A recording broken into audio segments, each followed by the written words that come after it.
ప్రజా ప్రతినిధులు ప్రజా సంక్షేమం కోసం పాటుపడినప్పుడు పల్లెసీమలు ప్రగతి దారుల్లో ముందడుగు వేస్తాయి. ముఖ్యమంత్రి వైఎస్ జగన్ ఆలోచన, ఎమ్మెల్యే నంబూరు శంకరరావు ఆచరణ కలిపి పెదకూరపాడు నియోజకవర్గాన్ని అభివృద్ధి పథంలో నడిచేలా చేశాయి. ప్రతి గ్రామాన్ని ఆదర్శ గ్రామంగా మార్చాయి. భవిష్యత్తుపై మరింత నమ్మకంతో ముందడుగు వేస్తున్నాయి. ప్రగతి మంత్రం జపిస్తూ ముందుకు సాగుతున్న గ్రామమే అచ్చంపేట మండలం చింతపల్లి గ్రామం. అచ్చంపేట మండలం చింతపల్లి సచివాలయ పరిధిలో 3 గ్రామాలున్నాయి. అవి చింతపల్లి, పుట్లగూడెం, చెరుకుంపాలెం. 3 గ్రామాల పరిధిలో 5 ఏళ్లలో 3,16,00,000 రూపాయలతో జరిగిన అభివృద్ధి నవశకానికి నాంది పలికింది. భవిష్యత్తుపై మరింత నమ్మకం పెంచింది. చింతపల్లిలో 40 లక్షలతో గ్రామ సచివాలయం నిర్మించారు. 18 లక్షలతో హెల్త్ వెల్నెస్ సెంటర్ ఏర్పాటు చేసి నాణ్యమైన వైద్యం అందిస్తున్నారు.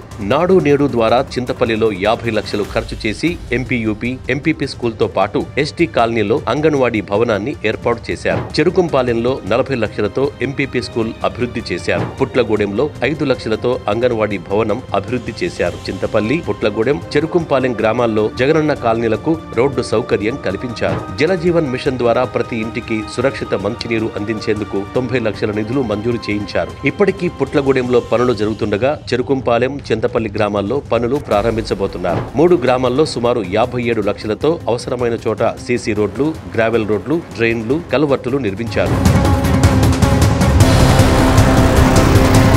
చింతపల్లి సచివాలయ పరిధిలో గత 5 ఏళ్లలో ఎవరూ ఊహించని విధంగా సంక్షేమ పథకాలు పేదల జీవితాల్లో వెలుగులు నింపాయి. అధికారిక లెక్కల ప్రకారం 2023 సెప్టెంబర్ నాటికి 27,34,00,000 రూపాయలు సంక్షేమ పథకాల రూపంలో ప్రజలకు చేరాయి. వైఎస్ఆర్ ఆసరా ద్వారా 757 మందికి 1,48,00,000 మేర లబ్ధి చేకూరింది. జగనన్న అమ్మఒడి ద్వారా 635 మంది తల్లుల ఖాతాల్లో 2,60,00,000 జమయ్యాయి. క్రాప్ ఇన్సూరెన్స్ ద్వారా 18 లక్షలు రైతులకు అందాయి. ఈబీసీ నేస్తం ద్వారా 13 లక్షలు అందాయి. జగనన్న వసతి దీవెన ద్వారా 22 లక్షలు, విద్యా దీవెన ద్వారా 57 లక్షలు విద్యార్థులు చదువులకు ఉపయోగపడ్డాయి. కాపు నేస్తం ద్వారా 23 లక్షల లబ్ధి అందింది. వైఎస్ఆర్ పెన్షన్ కానుక ద్వారా 7,16,00,000 అవ్వాతాతలకు అందాయి. వైఎస్ఆర్ రైతు భరోసా ద్వారా 3,85,00,000 అన్నదాతలకు సంక్షేమ సాయం రూపంలో అందాయి. వైఎస్ఆర్ ఆరోగ్యశ్రీ ద్వారా 67 లక్షల సాయం అందగా ఆరోగ్య ఆసరా ద్వారా 9 లక్షల లబ్ధి జరిగింది. వైఎస్ఆర్ చేయూత ద్వారా 1,34,00,000 మేర సాయం అందింది. వీటితో పాటు నాన్ డీబీటీ పద్ధతిలో జగనన్న గోరుముద్ద ద్వారా 34 లక్షలు, విద్యా కానుక కిట్ల రూపంలో 28 లక్షలు, ట్యాబ్ల రూపంలో